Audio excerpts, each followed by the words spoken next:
शरद पवार यांच्या विरोधात भारतीय जनता पक्ष आणि हिंदू संघटनांच्या वतीने आंदोलन करण्यात आलं। छत्रपती संभाजीनगर, नाशिक, अमरावतीमध्ये आंदोलन करण्यात आलेले आहे। पवारांच्या विरोधात भाजप आणि हिंदुत्ववादी संघटनांनी जोरदार घोषणाबाजी केली।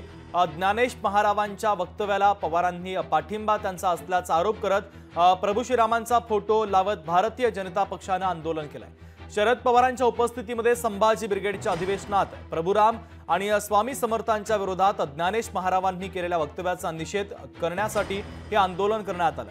शरद पवारांचा ज्ञानेश महारावांच्या विधानांना पाठिंबा असल्याचा आरोप करत भारतीय जनता पक्षाने निषेध केलेला आहे। दरम्यान ज्ञानेश महाराव यांच्या ज्या विधानाने हा सगळा वाद निर्माण झाला होता, त्यांचं ते विधान नेमकं काय होतं तेही आपण पाहूया। संध्याकाळी तुम्ही आता ते स्वामी बिमी जोरात चालू आहे, रोज काय ते तो कपड्यात कमी कपड्यात माणूस दिसतो। आपला नवरा आपला मुलगा असं फिरला घरात तर चालेल का संध्याकाळच्या वेळेला? पण आपल्याला वाटतं स्वामींनी सगळी स्वामींची कृपा। मग 50 वर्ष शरद पवारांनी राजकारण केले, काय ते असंच केलं?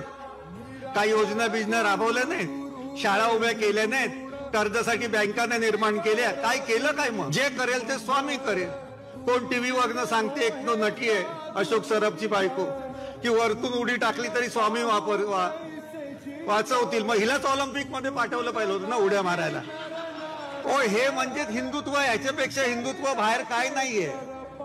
एकदा तुम्हाला भ्रमिष्ट करायचं देव धर्म संस्कृतीच्या नावाने, आणि नंतर जितकी लूटमार करता येईल तेवढी करायची, हा त्यांचा उद्योग आहे आणि आपण त्यांना संस्कृती म्हणतो।